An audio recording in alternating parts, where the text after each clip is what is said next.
Esta ley sería totalmente compatible con la Ley de Transparencia actual y con las muchas medidas que sabemos que está preparando el Gobierno de España e iniciativas que están también elaborando otros grupos políticos y que consideramos todas positivas, pero creemos que hay que dar un paso más, un paso importante, un paso de trascendencia y que esas medidas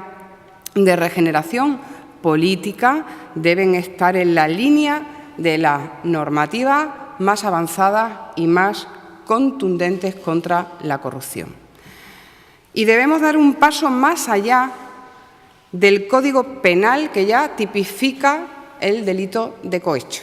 Debemos, entre todos, limpiar a España de la corrupción desde la raíz, caiga quien caiga, y debemos dotar para ello, como nación, dotarnos de los instrumentos con los que cuentan, como decía, los países más desarrollados en el mundo para hacerlo.